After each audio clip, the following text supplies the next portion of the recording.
trust everybody's fantastic. Music. And so, again, I trust everybody is fantastic. Happy Wednesday. A little hesitation there on what day is it? Yeah, I did say Monday yesterday. Uh, I have this goal here of slowing down time and figuring out how to make it feel like it was beginning in this year, because how we got this far in the year, I have no idea. Frankly, it's been moving pretty quick. Would y'all agree with that? Pretty much this year is on fast forward already, and you're like, how? How did we get here so quickly? So I appreciate y'all jumping in and being here, and we're going to have a great meeting today. And so as we continue to move forward, this is just a quick little insert by Mark King, our president of Keller Williams uh, Realty International, and it's just a reminder of getting back to the basics, right? Because that's where we are in this market. I had a quick conversation with was it Hector? Was it yesterday? And it seems like we're getting in that direction of things changing, and it's not for good, it's not for bad. It's just the market, and us being able to keep up with that and know exactly what we're doing, because there's a great part in Shift. If you haven't gone back to Shift yet, that's something I recommend, going back to the Shift book, because it talks a lot about when the market change, your messaging has to change too. And so we're no longer saying, hey, come out and get 20 offers on your property and get bid up $100,000. That's not the market that we're currently in, not at all price points anyway. And yet over time we'll continue to see some things change. So just being aware of that. Revising the Shift book is always good. Just a reminder about our mission statement: build careers worth having, business worth owning, lives worth living, experiences worth giving, and legacies worth leaving. So just a reminder about that. And our goal here, our vision, is to be the real estate company of choice for all agents and their customers. And obviously God, family, and business is our values, and then our belief system here, which is also on our wall, and then our perspective as well. So tell me something good. Tell us something good. What's positive? What are we grateful for? What do we appreciate as we're coming into May already, huh? It's May, right? It's May? Okay, it's May, everybody. So what are we appreciative of? What are we grateful for? What's the opportunity? Stop it. Stop it. Stop it.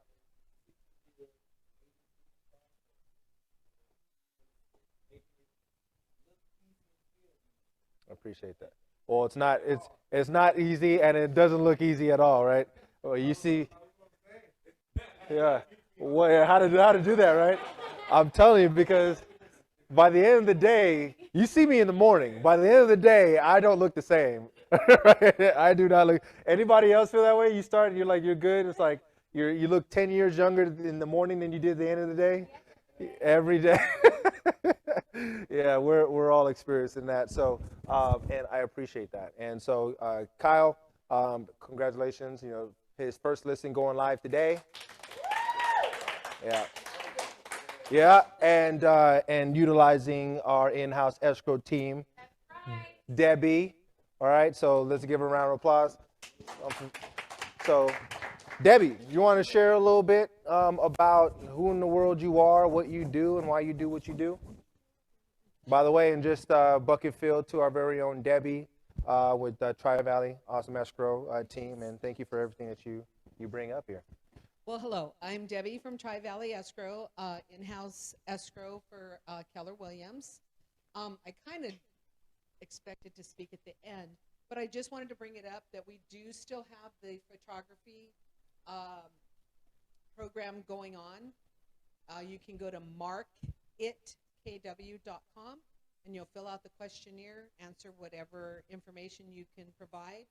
I will provide you with a net sheet. We'll open up title for you. Once we get that prelim, we'll send it over to you, and then we'll connect with Market so that they can reach out to you to do the whole photo package. Also, if you have any questions, even if it's a escrow that you're handling outside of my office, you can come in and ask me questions. Clara comes in and asks me questions. We talked day before yesterday a bit. But any questions you have, if something doesn't look right, or you have a question about a fee, and does this look right? What should I speak up about it? If you're not familiar with the form, just come on in. I'll answer your questions for you, give you that comfort that you need, so that you can move on with your transaction. Okay. Well Thank said. you. Thank you so much. High five. Woo! All right. Thank you so much, David, for all that you do and how you do it. So, uh, real quick, so we got a compliance tip corner here. So, our very own Sandy and Marcus, good day. Are you there, Sandy? Can you read us loud and clear? Are you there? This is when you come off mute. Okay, can you hear me now? No pressure. Okay, excellent. Hello, everyone. I wanted to give you a compliance tip. Before I do that, I just wanted to let you know the checklists have been updated yet again on command, so just be aware of that. So when you're looking for the correct folder, there's a drop down for what type of a transaction you're looking for. And I just wanted to, if we could bring up the slide, give you a quick tip on command. Would you guys be able to switch over to Yep. the slide there? We got you covered. Okay, wonderful. Okay, so to begin with, I want to start over on the left-hand corner. If you see this address here, and this is just an example, it shows here the address as well as the TC that's handling the file. If you don't have a TC, obviously don't need to follow it with the name of the TC, but that helps us if we have to reach out when the file is being reviewed. We know what the name of the transaction coordinator is. So that would be helpful if you could include that. So when you do your opportunity type address, then dash the transaction coordinator that you're using. And then I want you to see over on the left-hand side, see where it says custom folders here down towards the bottom on the left-hand side. Yep. If you add a custom folder here, please note we are not able to see those custom folders. So you can't put items in custom folders for review. And then when you're moving on over towards the right-hand side, you see here we have a grayed out submitted. That's because this has already been submitted.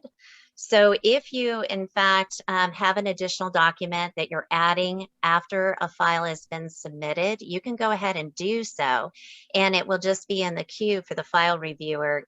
We'll be able to see that new document as well. So I just wanted to make sure that you know that there's a difference between if it's blue, which will be on our next slide, that means that the file still needs to be submitted. And that's key because we're getting some files that are not being submitted even though they've been uploaded in command. So you need to remember to submit that submit to MC button. Once you do it, it will gray it out. So please note that when you're doing uploading, please remember to submit to MC for the file to be able to be reviewed. And again, we want to get files reviewed for agents to submit within 3 days of getting a contract signed, whether that's a listing agreement, a buyer broker agreement, a purchase contract, disclosures, and then within 7 days prior to closing. We want to make sure that the files are compliant and being reviewed timely, and also that you get your checks timely. So again, it's a pleasure. If you have any questions, feel free to reach out to us, and have a great day. Thank you for that, Sandy. I appreciate it. And can I add to that? I yeah, apologize. absolutely, go for it. So sorry. One other thing I want to bring to your attention. If you notice down towards the middle where it says document, see how this is underlined here? That's because you're able to click on it and get to that document. Now, in this case, it's the checklist.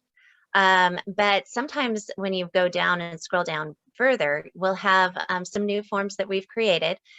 We do have a new form that is required if you're representing the buyer that goes through and is a general disclosure that the buyer acknowledges that the agent has reviewed the contract with them and what the possible risks are with removing contingencies.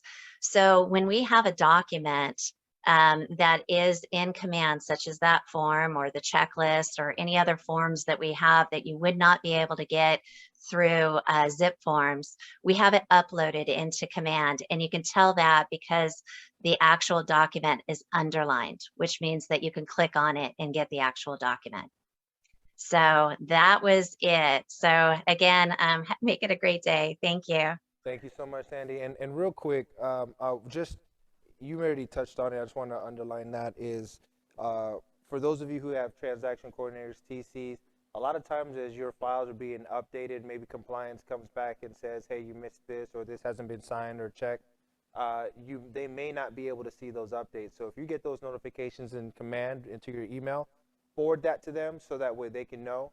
Otherwise, there's no other way for them to see what's going on. I mean, is that for now, right, Sandy? Or That right? is correct. So you know, there's maybe moments where you've submitted something or your transaction coordinator have submitted something, and there's been an update to that or a comment or a notification on what might be missing, and you don't see it, they don't see it, and then we get to close, and then now we're chasing things after the fact. So if you make an update or upload, typically files are being seen within, 24 to 48 hours. So just periodically go back and check. Otherwise, you should get a notification to your email or in your command letting you know that there's been something updated so you can go back and review, make any last minute changes, because the last thing you want to do is hold up anything, any checks specifically where we could have avoided that issue or challenge. So just heads up on that. Absolutely. So Amy's got something for us. I just want to make sure that everyone knows your file is submitted for review separate from your commission. So on the Offers and Commissions tab, once you put your offer information in, the Commissions tab will open up, and that's where you're going to tell Parvin and I how to cut your checks, like who's getting paid. We have no idea unless you tell us. So just make sure that you submit your files in the documents section, and then go over to the commission section and submit your commission information there. So it seems there's a little lag on that, and we want to make sure that you know, we're letting you know that if you submit your information in a timely manner, we can pay you in a timely manner. So, but we need that information to cut checks correctly. So. All right, thank you so much. Appreciate that. All right, thank you, compliance team. Anything else? We're good? Awesome. All right, thank you so much. Appreciate all that we're doing here to keep our folks protected as well as paid too. So congratulations to our May birthdays, huh? We celebrated our very own. Actually, who else is in here? All right, Parvin, you get to come up. Come on up, Parvin. Yep, come on up. Actually, this is your first stakeholder meeting as well, and you celebrated a birthday. Come on, double whammy. Double whammy. Let's give her a round.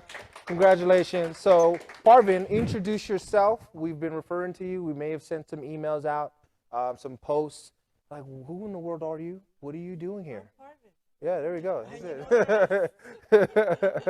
Is this working? Yeah, absolutely. So we're very grateful to have you as a part of your team. For those of you who don't know, Parvin and I crossed paths for years in another region where I was a team leader, and she was a MCA, CFO for her market center, actually a top award-winning market center in her region there. So she decided to make a change, and we were available, she was available, and we decided and this goes for your business as well, for when you recognize talent, you want to get in business with great people, and it's mutual respect all around, and so she's jumping in as CFO, MCA for our wonderful market center. And on top of that, talk about timing, she comes in and she's got us giving her flowers and cakes and stuff like within the first week or two, because she timed it with her birthday. So, you know, if we can go. It on purpose. Yeah, she did it on purpose, right? So it's purposeful, you know, attention there. So let's give her a round of applause and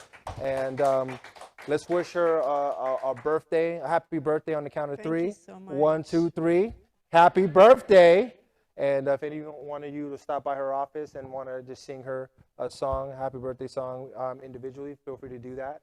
And she'll make sure that she cuts your check on time.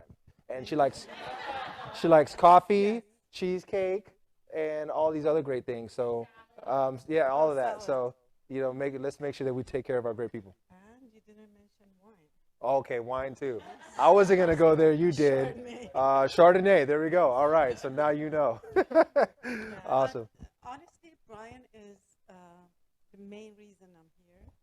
Because when I received a call from Brian, I said, "Oh my God, Brian!" And I told him on the phone, I said, "The famous Brian is calling me." And he said, "Well, I don't know, I'm famous, but I am calling." So then we started talking for hours and hours and hours. Literally and a hours. panel of 10 people talked to me, and I was so happy to be able to come back to Keller Williams as MCA position, because this is really what I love to do. And I left the job 2.5 years ago, and something was missing inside me. And this is what I love to do, to really work as an MCA and do my best to provide the best service for our agents. And I'm so happy to be here because not only because of Brian, I have Amy to support me, and she's a wonderful support, and she knows this office better than anybody. Literally anybody. Anybody. Literally so, anybody. That helps a lot because every time I have questions, I go to her office. Amy, who is this person? What am I supposed to do here? Because it takes time to get to know the agents, and it takes time to get to know everybody's style is different. So I need to get to know everybody better and better. I know Howard a little bit more. No, you're not. Yes, No, he you're is. No, I'm just kidding. So thank you so much again for Pleasure. giving me the opportunity to be able to be here. Trusted me. First of all, that's important. And I'm here. Amy's old office is my office now, so you can stop by with any question. And don't worry, Amy's right next door, so she's not going anywhere. Make sure you stop by and say what's up. Okay. Well, I mean, I've been hearing. I know maybe the volume might be a little low. However, you've been doing great. So, thank you. Awesome. So let's give a round of applause. New team member. Thank you so much. And so, thank you, and happy birthday to all these awesome people here. And did I miss anybody? So, work anniversaries as well. Congratulations to all these amazing people for celebrating work anniversaries with KW. So, congratulations. Give them a round of applause or something. It's kind of quiet there. Awesome. All right, congratulations to Charles, a royalty capper. Mia Wang, congratulations to Mia. I thought I saw her earlier today. She's around here somewhere. So congratulations to her. I mean, she's been coming in, and you're talking about blazing a trail. She's definitely working hard and seeing a lot of great success. So congratulations to her. Tina Yang as well, congratulations. And let's give him a round. Thank you. First closing, Casey. He's a top producer, so that's not any surprise, and yet getting right to work. And our very first closing, Dolores Ray. Let's give her a round. And right now, she's out of town currently. Otherwise, she would be gracing us with her energy around what she's been doing great and her opportunities as well. So we want to congratulate her on what she's done and doing. And so congratulations to a few of our team members who have been recognized on a regional level, specifically Mercedes. Congratulations on being the sports and entertainment ambassador for our region. Inland Empire, way to go. Let's give her a round of applause. And Alicia, as well as Sports and Entertainment Division. So we've got multiple divisions. We talk a lot about this. Find your niche, find where you're working, where the opportunities are for yourself. We're going to continue to put out content about our segments we've talked about. And for those of you who joined our happy hour mixer, when was that? I feel like that was last month. So it was last month, right? All right, so it was a long time, I feel like. And it was a great session, great time. And we're very excited to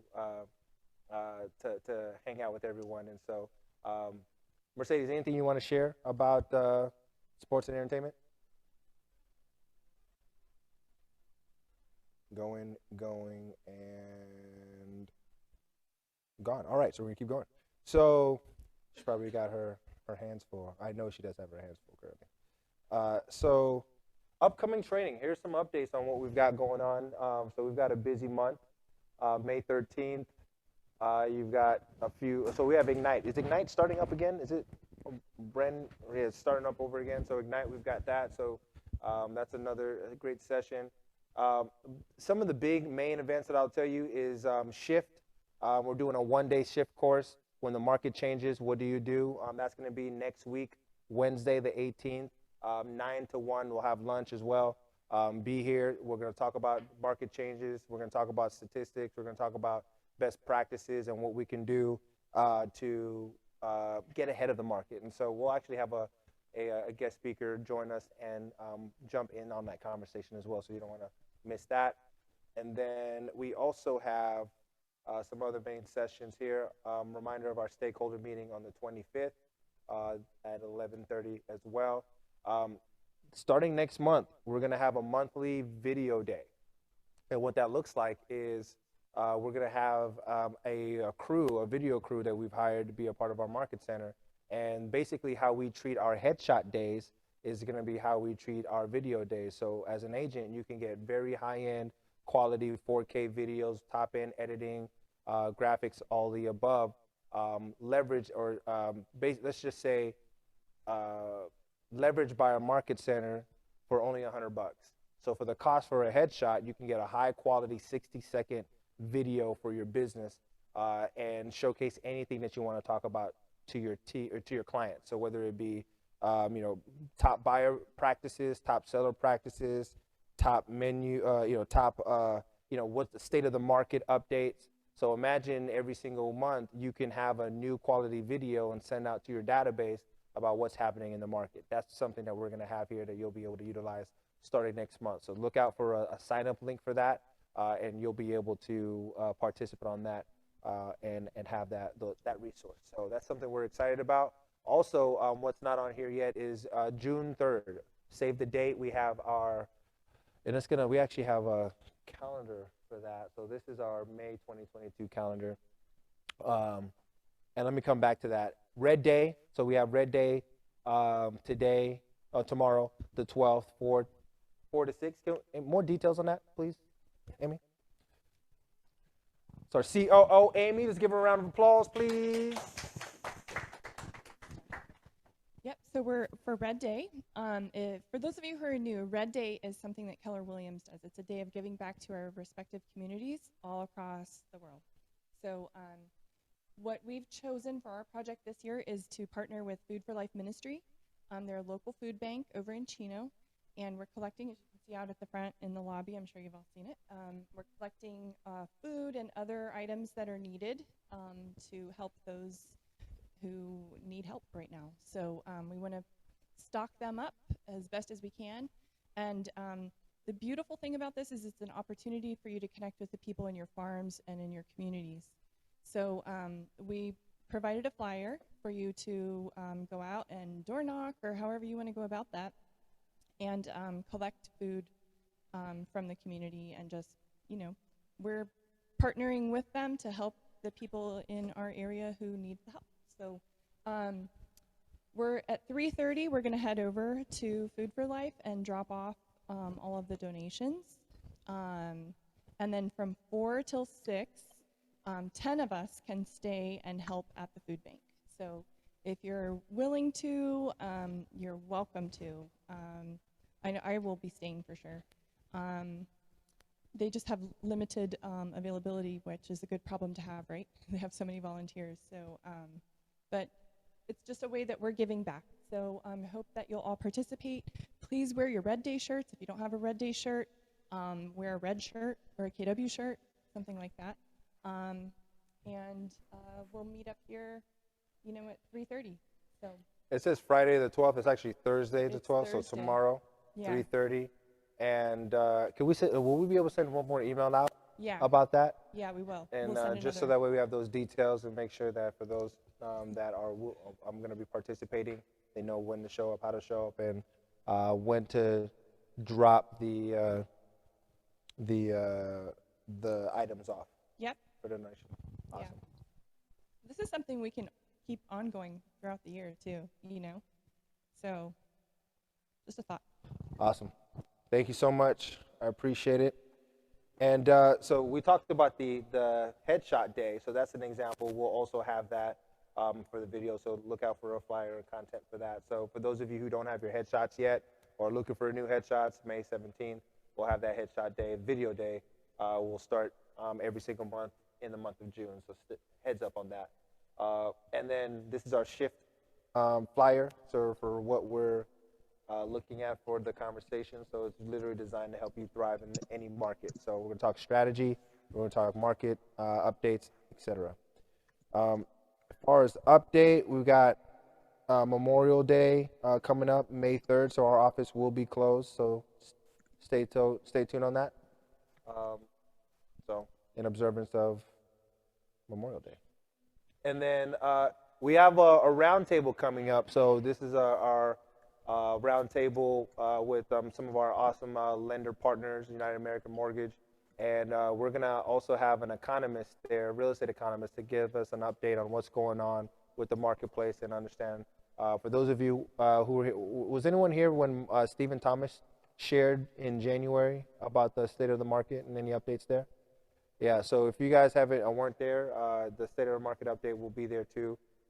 With Stephen Thomas, so we'll talk about that. And so this is just one quick way for not only for us to get fed, have a little bit of a mixer, learn, grow with one another, and then really get into the nuts and bolts of some top lending practices and options on what you can bring to your clients moving forward. So I'm going to get back to that here when we bring up our guest speaker today, where we're talking about investor products and financing.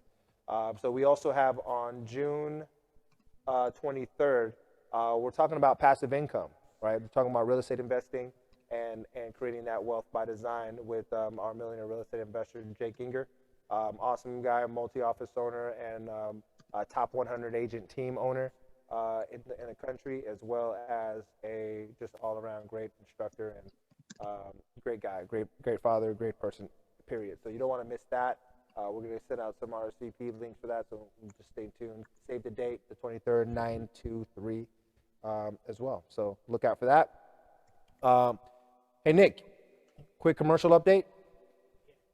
No, we don't. No, I'm just going to go for it. Yeah, we've got a lot of stuff going on. I'll hit the list. I think Gary's got a deal that just wrapped up in the desert for a national franchise that he represents. We finished up a lease with Fusion. James Olvera and I were working on that for a little bit, but we got it done. Lease is out for signature today. Pano is working with, I think, $16 million worth of buyers in multifamily space. We're in escrow on a couple of deals, an office building in Lake Forest for somebody and a biz op sale in Riverside. So got a lot going on. Working with a couple different agents in the office here. If you guys have questions about deals, need help with anything, we're here to help. I know Howard and I had to talk about it, working together yesterday. Yeah, our door's always open. We're always here. You can reach out with any question. Love that. Thank you for that, Nick. And for those of you, you'll be giving us some dates on, you're just learning more about how to partner with our commercial team, or if you're interested in jumping in commercial yourself, what that looks like and that process. We're really focusing on prioritizing and going very specific with what you're doing. So if you're commercial, you're going all in a commercial. If you're residential, you're going all in a residential, because both have its challenges. The last thing we want to do is have you open up to any liability as a result of missing or forgetting or not touching base on certain things. So that's important. Congratulations to KW being celebrated as a LinkedIn top company in the U.S. So congratulations to all of you for making that possible. Round of applause. And so we have our guest speaker here. So Tom with United American Mortgage, and this conversation came about for those of you who were there as a result of a dialogue that we had at a previous meeting about the investor opportunity and investor products that they've got and they have access to, and so Tom, if you want to share a little bit about what not only the United American Mortgage Roundtable is, and yet going into the rest of our dialogue here today as well. And yet, before I do, though, I would love to invite up our lunch sponsor. She just sat down, and she's going to stand up now, and we're going to share Shannon. Yes, so Shannon, please share us with us a little bit about yourself and what you do, why you do it, and all the above. I always get nervous when I get a microphone in my hand. I could talk in front of people, but not with a microphone. There you go. Is this a good spot? It's a great spot. Hi, everybody. I'm Shannon Carrillo. I know some of you. I've been around for a long time, 19 years with my previous company. I have made a switch to Choice Home Warranty. The reason why I made a switch was just because some policies changed and I was no longer allowed to communicate with agents regarding claims or homeowners regarding claims. So basically, you had something go wrong with the claim, you had to go to customer service. That's not how I work. Hector, you know me, right? You know I like to get in and I like to help. So when my hands were tied, I had to make a switch. This company, if you Google top 10 home warranty companies, this one comes up as number 1 almost every time. Okay? You're probably thinking, I've never heard of Choice. Well, they're new to California for real estate, but not for direct to consumer. And they're not new nationwide. They've been around. Okay? We have amazing coverage. Our Choice Ultimate plan is $660 for a single family residence. It includes basic, air conditioning, upgrade, modifications up to $1,000, roof, washer, dryer, kitchen, refrigerator. All that for $660. Okay, we have a $75 service fee. We have an 8-hour dispatch window as opposed to a 48-hour dispatch window. That means within 8 hours, a technician is going to reply and schedule an appointment with the homeowner. Okay? If for some reason we are unable to locate a technician within that 8 hours, the homeowner will receive a text saying, would you like to continue to have us look, or would you like to hire an outside contractor? If they choose to hire an outside contractor, they'll receive information and steps on how to process that in order to get reimbursed. Okay? We also have multi-year pricing. We have pool coverage. We have outdoor kitchen coverage. We have smart home coverage, seller's coverage. We cover manufactured homes, ADUs, guest houses. You name it, we've got it. Cover it all. We cover it all. And most importantly, I will be here to help you guys if you ever need any help with a claim. Okay? We all know things don't always go perfect. We wish they did, but that's just not the way life works. And for me, it was very important for me to be able to be there for my clients and to be able to help them when things don't go perfect. I want to make you guys look good. I want to be there. I want to be helpful. And that's what I've always done. I've sold myself on being a good customer service representative, not just a salesperson. So hopefully we can all work together. I have door hangers too, so let me know if you need them. Awesome. But thank you. Let's give Shannon some love. Thank you so much, Shannon. Thank you so much for what you do. And it's Shannon, right? Shannon? Your spelling of your name is deceiving. Sometimes I want to say Shannon. So, Tom, where are you, man? There you go. Let's go ahead and get you. I was on, I was off, I was on, I was off. Now you're on. You're good. I'm on. All right. Hello, everybody. Tom Corcoran, solutions-based mortgage banker with United American Mortgage. Want to start with the conversation about the financial roundtable. Very exciting. It's the first one that we're doing in the Inland Empire. Very excited to be partnering with Brian on that. It's going to be on June 3rd. Great information. We're not only going to have the real estate economists present, it's going to be a great opportunity to meet with other agents from other firms, which is wonderful for building relationships. In addition, there's going to be a panel of us that are going to be up there sharing really good information, not only just about loan products, right? Because we can all learn about loan products, but really about how to use those loan products to get ahead, which is part of what I'm going to talk about here in just a second. But it's a fantastic, fantastic event.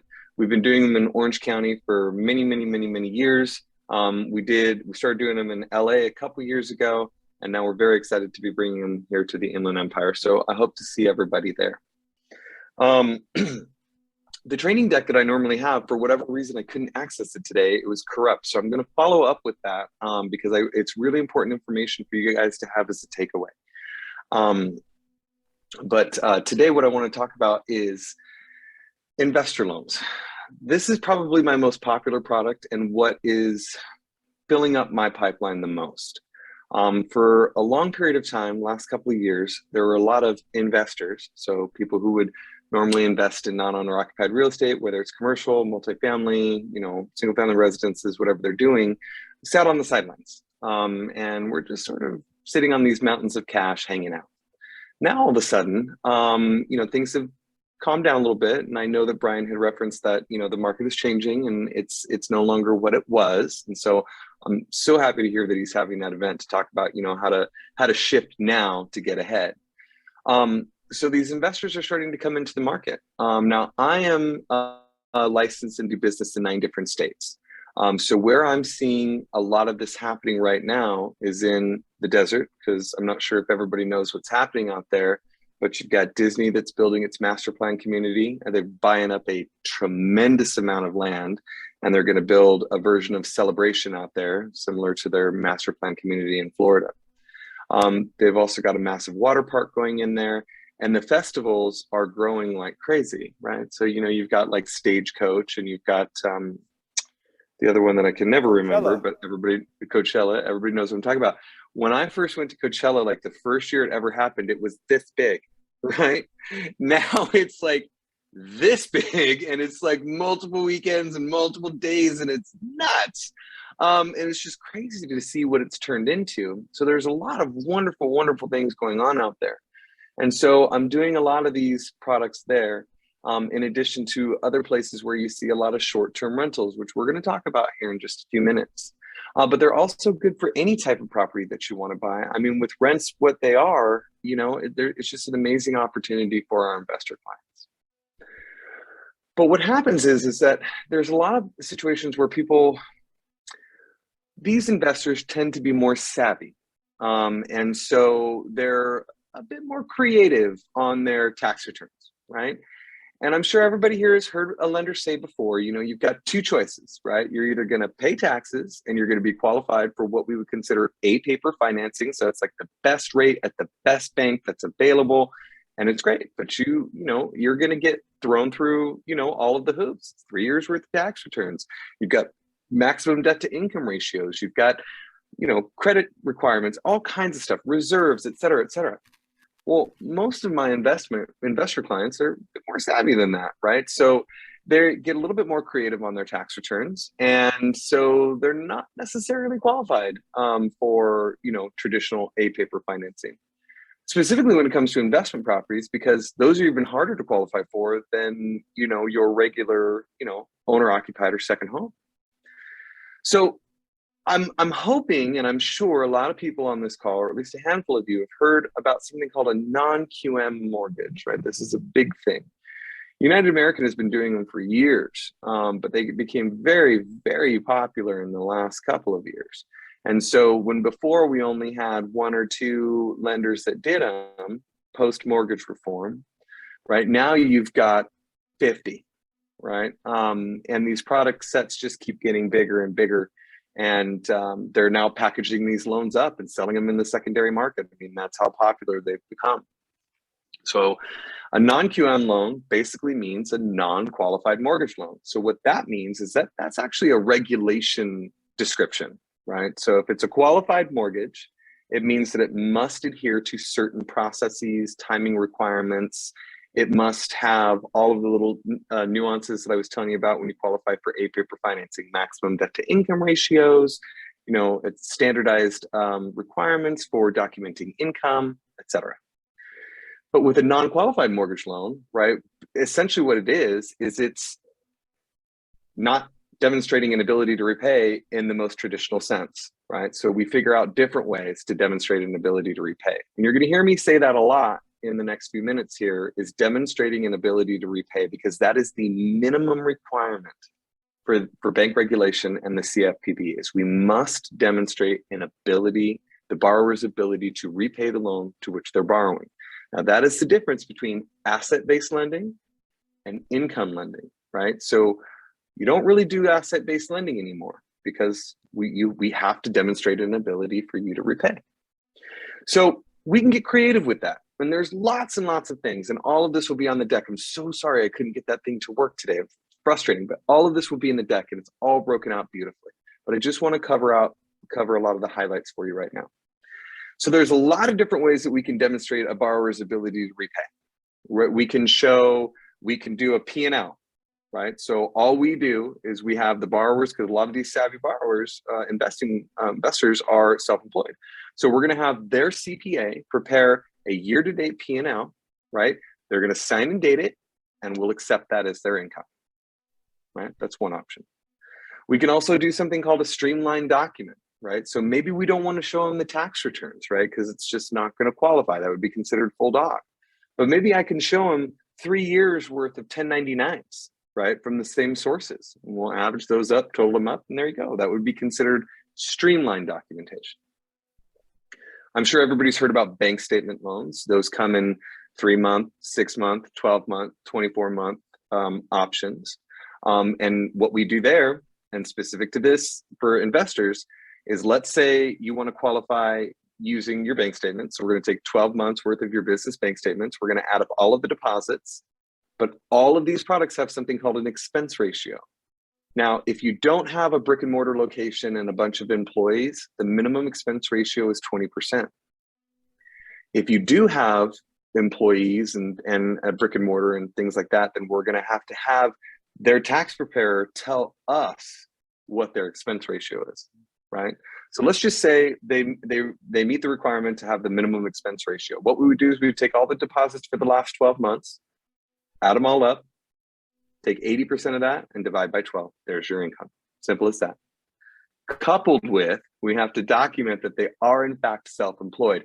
And we do that a few different ways. We can do that through the state's websites, business licenses, websites, things of that nature. They must be self-employed, and they must be self-employed for a minimum of 2 years in order to use that product. And that's going to be for every lender.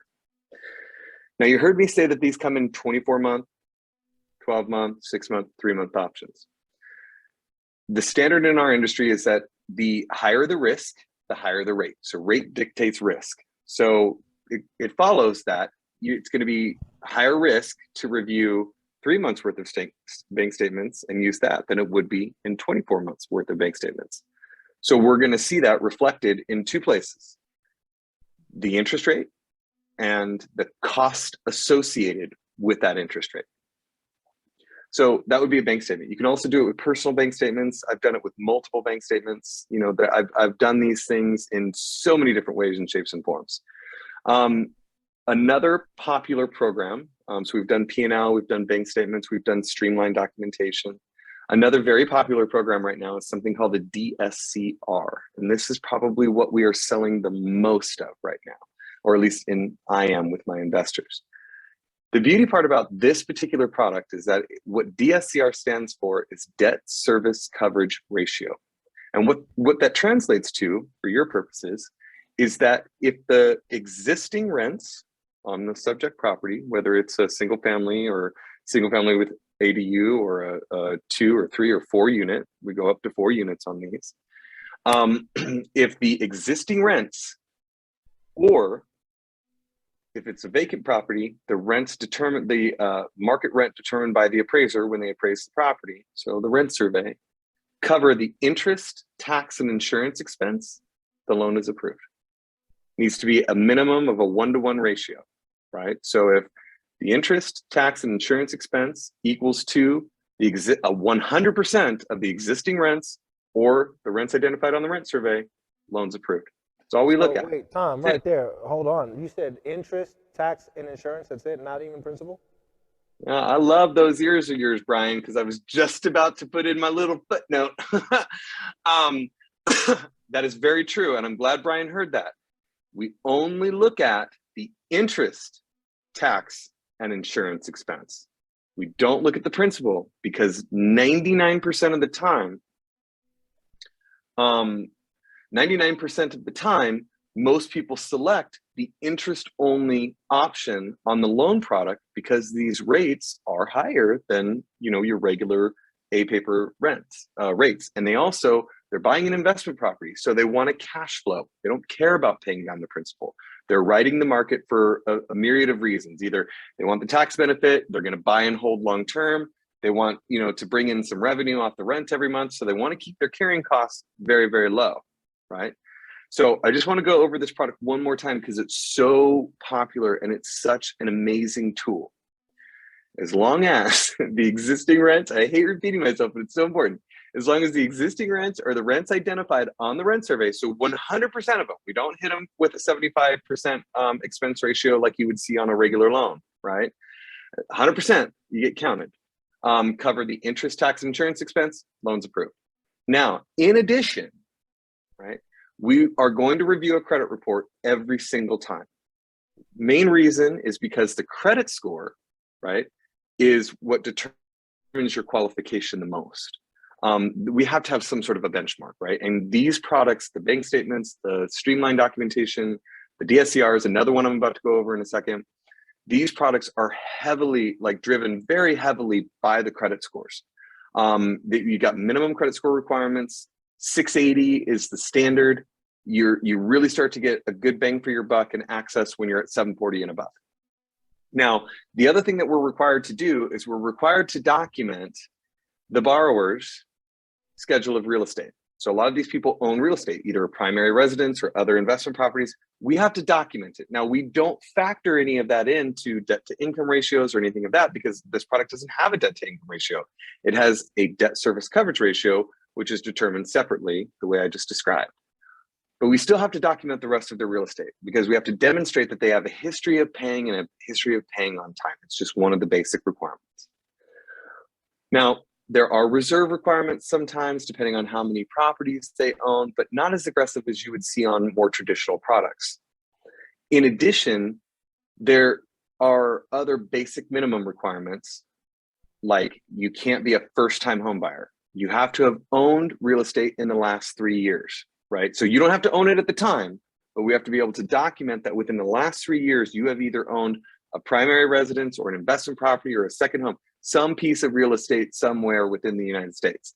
We have to be able to document that because first-time home buyers are not allowed on these products. Also, if you're a first-time investor, sometimes it will trigger additional requirements, such as it could create a 5% haircut to the maximum loan to value. There are other little nuances there.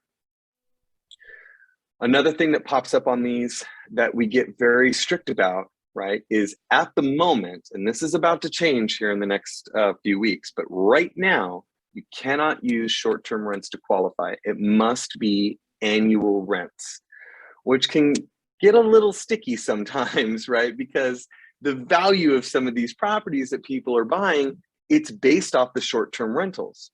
So a lot of these investors that do these products are recognizing that, and they're saying, okay, well, we need to rework these guidelines a little bit because we've got to be able, specifically in second home communities like Palm Springs, Rancho Mirage, Cathedral City, Palm Desert, India, we need to be able to pivot and really realize the value of these properties and why these investors are actually buying them. They're buying them to do the short-term rentals during Coachella, during, Stagecoach, Canadian Snowbirds, that's really where these properties generate their revenue.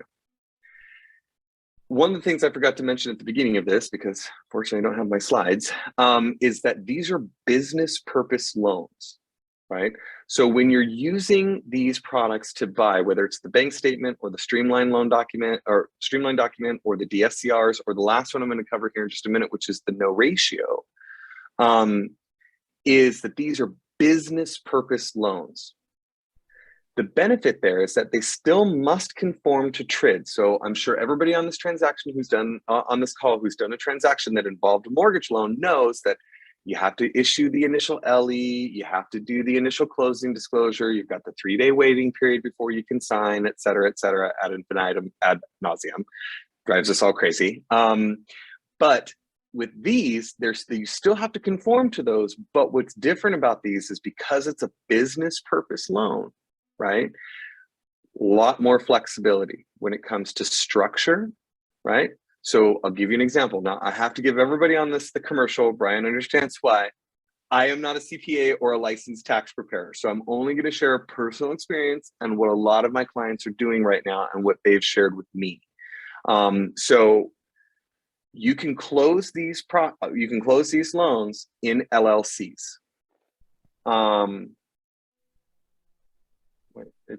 Sorry, something just popped up on my screen. Excuse me. All right, so you can close these properties in LLCs, not in corporations, but it can be in LLCs. The benefit there is tremendous. Lots and lots of benefits there. For example, I just used one of these loans to buy an investment property personally. It's my first investment property. I was a little nervous, but I did it. I was like, okay, I sell a lot of these. I might as well be able to speak from personal experience. So I closed it in my LLC, and I was told by my CPA that when I close in the LLC, 100% of everything I do from that point forward is tax deductible. So there's a massive benefit there, right? Because you're bringing in all this revenue, like the projected revenue for my property is a lot, actually. It's pretty exciting, but all of that is tax deductible. So all my closing costs, all my financing costs, all of my setup costs, property management, painting, furniture, the whole boat, right? So you get to realize like wonderful revenue at the end of the year. It's great. I mean, because the interest rates are higher than they were last year, the cash flow isn't as great, but you realize that long term, and that's why these products are built for investors, more savvy investors.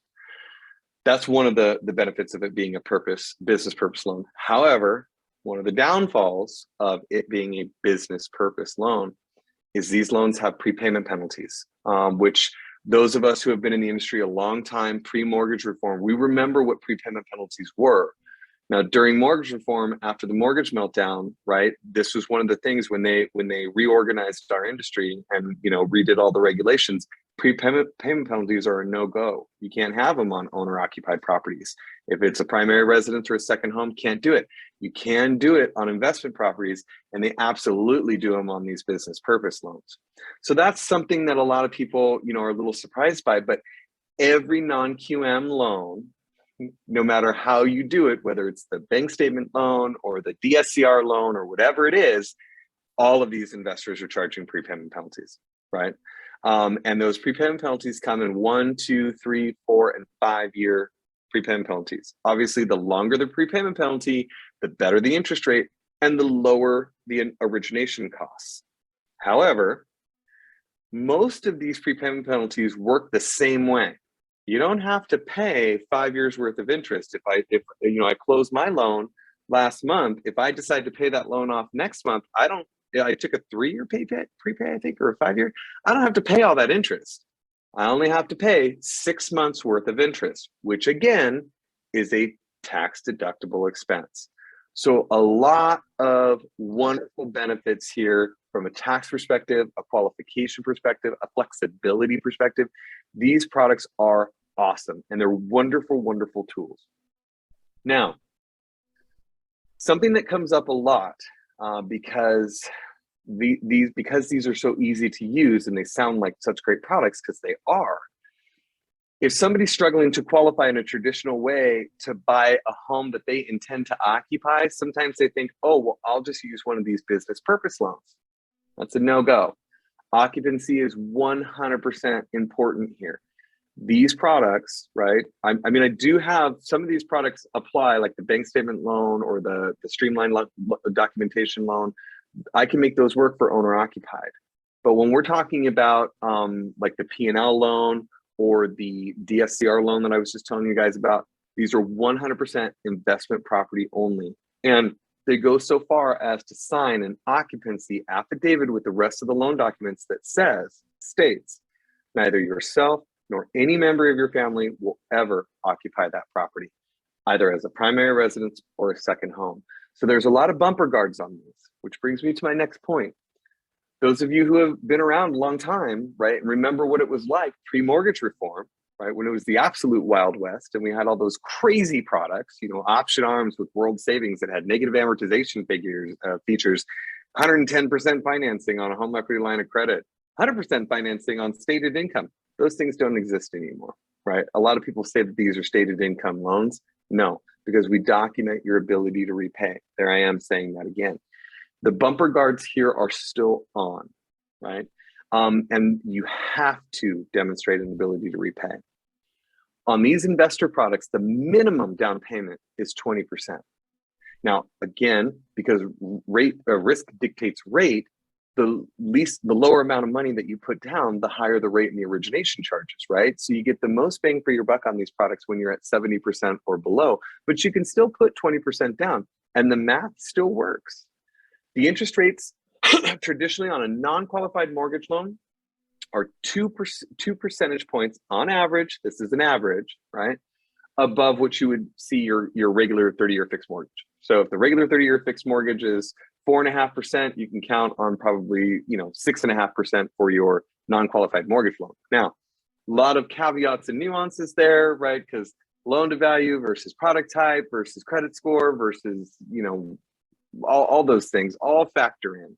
In addition, we have so many people, so many organizations out there that are doing these loans that they're all competing with each other, and that's something that you're going to start to see as we continue through this rising interest rate environment, is that a lot of these investors are going to start cutting into their margins to compete with each other.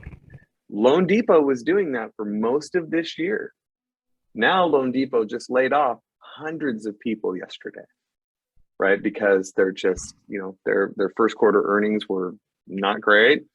They had been cutting into their margins, those types of things. So my point is that you're going to see a lot of these, investors compete with each other. Now, because we're in this very volatile rising interest rate environment, a lot of them are on par with each other at the moment because everybody's on pause.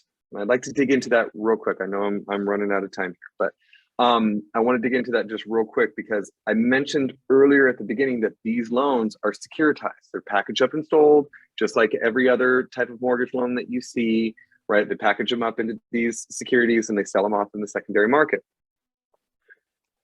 When they went to do that sale in the first quarter, for lack of a better description, they got their butts kicked a little bit, and they didn't make nearly as much money as they had anticipated. So couple that with the fact that rates were on the rise, right? There was a knee-jerk reaction, everybody overreact, and the rates went from the 4s to the 6s overnight. A lot of these rates are based on what we call the short end of the curve, right? So the shorter term interest rates. And I don't know if you guys have been watching the news lately, you're seeing a lot of inverted yield curves on the shorter term. And so based on that, coupled with the fact that, we feel like, Jenny, I'm going to read that question and answer you in just 1 second, okay? So based on that, right, coupled with the fact that, like today, inflation seems to be backing off a little bit. So they figure they've reached peak inflation. So you're seeing a pretty dramatic decrease in yields today, which means that rates are going down, which is pretty awesome. I think we're going to see these products come back around and be much more competitive here in the third and fourth quarter because they're getting ready to do their second quarter sale in the secondary market. Their first quarter sale in the secondary market. It was the fourth quarter of last year's sale at the end of January that they got sort of decimated. But at any rate, boring you with all the financial stuff. The point is that these rates are higher, yes, but there are so many benefits that offset those higher costs, tax deductibility, cash flow, business purpose, etc. So Jenny A. Lee has a question. What is the loan index for these business purpose investment property loan, treasury, LIBOR, etc.? Most of these there are ARM options of 5-6 based on the SOFR, but that's not really the product that sells the best.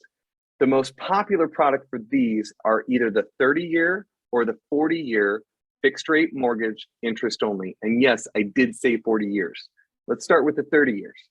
With the 30-year fixed rate mortgage interest only, the first 10 years are interest only, which means that if, let's say, you take one at 6%, 30 years, interest only, the first 10 years are going to be interest only. Then in year 11, when it converts, it's going to convert to a 20-year amortization, fixed rate fully amortized, so no longer interest only, at the same rate, which is awesome, right?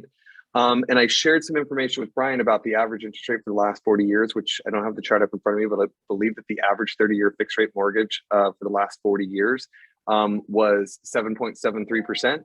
So if you took this product at 6% for 30 years, the first 10 being interest only, in year 11, that could be an amazing rate. We just don't know. And so the same, it also comes in the 40-year product, which is the same thing. So it's 40 years, interest only for the first 10 years. Then in year 11, it converts to a fixed rate, fully amortized mortgage for 30 years with no change to the rate. So really cool stuff. I'm sorry, is that the DSCR loan that you were just talking about? That comes for the DSCR, the bank statement, the streamlined documentation, the no ratio. That is available for all of these loan types that I've been covering. For the first 10 years, it's interest only, and then it transitions to a fixed rate, fully amortized. For 20 years, or for the remaining term. So if it's if you took the 30-year IO, first 10 years are interest only, then the last 20 are a fixed rate, fully amortized. If you take the 40-year IO, first 10 years are interest only, the last 30 years are fixed rate, fully amortized at the same rate. So I'm putting this together, and correct me if I'm wrong. If I'm an investor and say I wanted to take on, say, a 4-unit property, I'm bringing 20% down to the table as long as the cash flow on the rents cover the interest, taxes, and insurance. And plus, I've got a couple other criteria that I meet, whether I own property or I've owned property in the last 3 years, and my credit score checks out, minimum 680. I could purchase that 4-unit property within those terms, correct? And I would only that is correct. I would be only paying on the interest, taxes, and insurance, no principal, which would make my cash flow on that property pretty significant on a monthly basis. That's the point. On top of that, I could also hold that property for 10 years and then exchange it for something else, for which most investors don't own the property for that long. I could exchange it for a bigger property in 10 years, right? Rents go up, and I'm doing pretty well. Appreciation goes up on the property. So then now I have maybe an equity base of a minimum of 20%, maybe 30%, or whatever the market is doing at that time. Exchange it for something bigger that offers more cash flow, and maybe do another DSCR loan. Brian, I mean, you're speaking my language, friend. I mean, this is why I have so much love for you. You get it. That's exactly right. Everything you just said. 10 years is a long time, guys, right? Like, it's a long time. I mean, if you just take a minute to think about where all of us were 10 years ago, our lives were dramatically different. So those first 10 years, a lot can happen. A person holds on to a property in this country, I think on average, when last I looked, it was either 3 to 5 years. Brian would know this better than me. It's either 3 to 5 or 5 to 7 is the average. Because something happens, life happens, whatever it is. And especially recently with these property values and all the areas that we work in, I mean, I've got clients that, I've got one I'm working with right now. In 2005, they paid $1.5 million for a property, okay, in Brentwood. That property is now worth $7 million. That is one heck of a return. And they didn't see that coming. Nobody saw that coming. So it's just nuts, right? But 5 to 7 years on average. Thank you, Jenny. And Jenny, I'm going to answer that second question here in just a second. But anyway, it's a long time. You can continue to use these. There's no limit to how many DSCRs you can use. No. Like yep. I'm sorry, Tom. I mean, again, my gears are turning. Do you have a mortgage calculator available? What would be, like, say, I don't want to throw you on the spot, what would your idea be on a, say, $800,000 property interest only at 20% down? Would you have an idea? I mean, you can Take your time. Or I you just want to know want what you want to know what the interest only payment would be? I would, yeah, I'd want to have an idea of what the interest only. So $800,000 property, right? And we're gonna go 20% down, so we're 80% loan to value. That's good. We're at a $640,000 loan amount. Let's just say rate's gonna be 6.5. I don't know. I'd have to price it out, but let's just say 640 times 6.5%, right? And then you're gonna divide that by the 12. So the interest only payment would be $3,466 a month.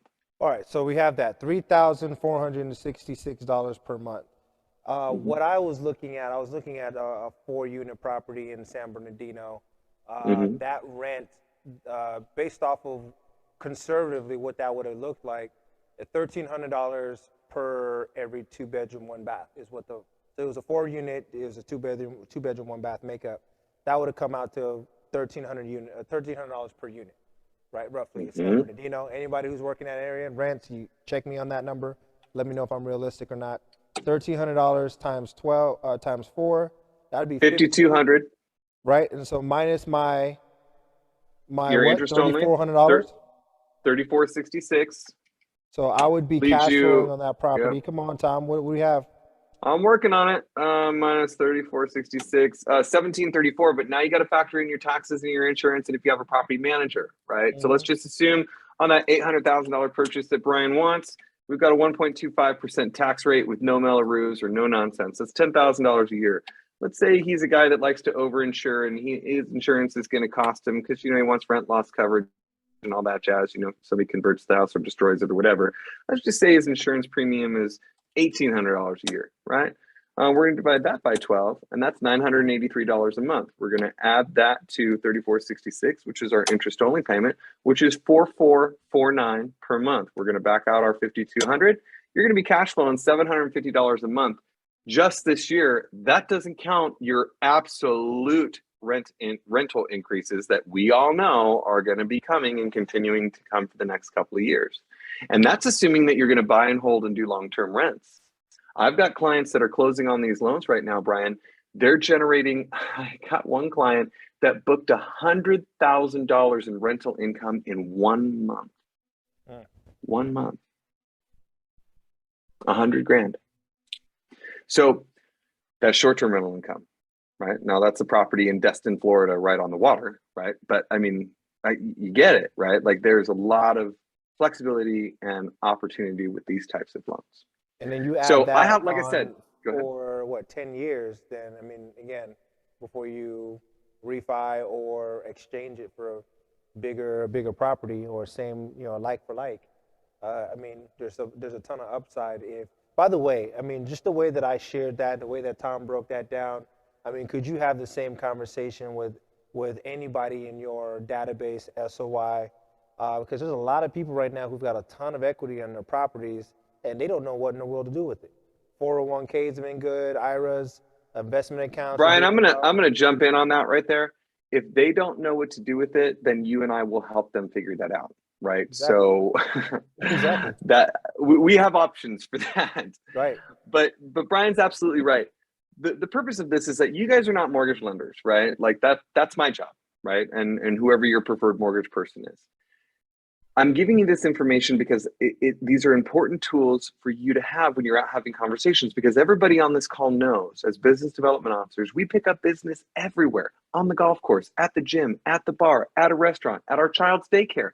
Whatever the case may be, we start to have these conversations and our ears perk up when they say, yeah, I was thinking about buying an investment property. So you jump in. Hey, I'm Tom Corcoran with United American Mortgage. I'd love to talk to you about buying an investment property. Well, Tom, I don't think I'm going to be able to qualify. Well, I can help you figure that out. Let me tell you about something called a DSCR loan.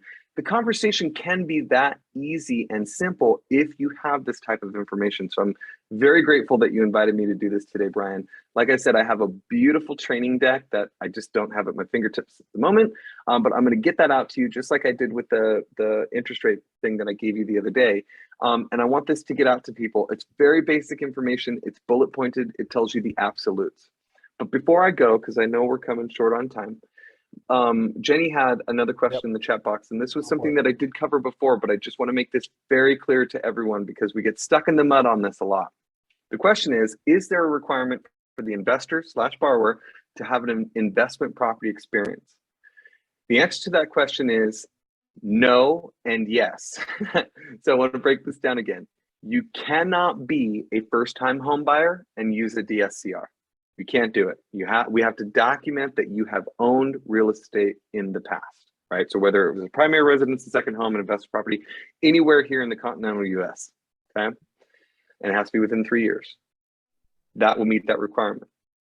But if you're a first-time investor, you absolutely can do it. Generally speaking, though, you're going to get a 5% haircut to the maximum loan to value, right? So if the maximum loan to value for the DSCR program is 80%, but you're a first-time investor, they're going to give you a 5% haircut, generally speaking. Now, because these are business purpose loans, they're less risky, they're very profitable, and they have prepayment penalties on them. It is a lot easier to get exceptions to these rules, right? When we're in escrow, right? When we're going through the process. So for example, I had somebody who was a first-time investor, but not a first-time home buyer.